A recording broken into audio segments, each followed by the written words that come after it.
Бисмиллахир-рахманир-рахим. Добрый вечер. Знаю, что многие из вас интересуются моим новым проектом. Я слежу за комментариями и читал ваши сообщения. И хочу коротко так сказать про этот проект. Я пишу художественный роман о судьбе чеченской семьи. И эта книга памяти о земле и о людях.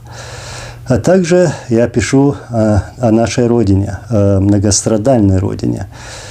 И этим видео я хочу вам сказать, что да, действительно мне нужна некоторая поддержка от вас. И текст про этот проект, сжатый текст, а также ссылки вы можете просмотреть в описании этого видео. И я нуждаюсь от этой поддержки от людей, которые чтят нашу историю и хотят, чтобы она была сохранена. Потому что, да, действительно многое зависит от нас. Весь проект я выкладывать не могу по понятным причинам, и поэтому вот получится вот так сжато. Но я вам зачитаю сейчас первую начальную главу этой книги. Когда над народом сгущаются тучи бедствий, когда враги стараются вырвать его с корнем, он цепляется за свою землю, даже в самой крохотной крупице. В былые времена, в тяжелые годы испытаний, бывало, что чеченцы носили родную землю в маленьких мешочках, словно частицу души, словно клятву, что связь с родиной никогда не оборвется. Это были времена, когда чеченцев насильственно разлучали с родиной. Они просили тех, кто осмеливался вернуться и посетить землю предков под свой страх и риск, привести им горсть этой земли, чтобы вновь ощутить ее тепло, ощутить под пальцами ее шепот. Живя на чужбине, они не знали, удастся ли им вновь вступить на родную землю, вдохнуть ее воздух, услышать шум родных гор.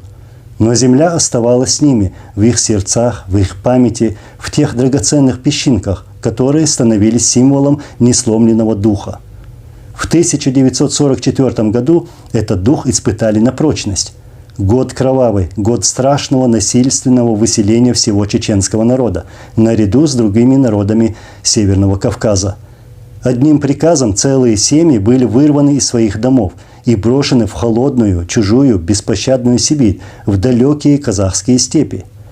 Их нарекли врагами народа, предателями, не щадя ни стариков, ни женщин, ни детей. Тем временем чеченские мужчины воевали на фронтах Второй мировой войны, отдавая жизни за освобождение чужих стран и городов. Они падали, сжимая в руках оружие, веря, что защищают и свою землю. Но в этот момент их собственные семьи гибли от холода, голода и издевательств.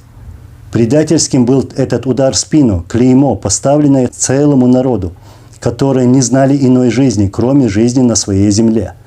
Это был не первый раз, когда чеченцев лишали родины, но это было самым жестоким, самым беспощадным изгнанием, в котором половина народа не дожила до возвращения.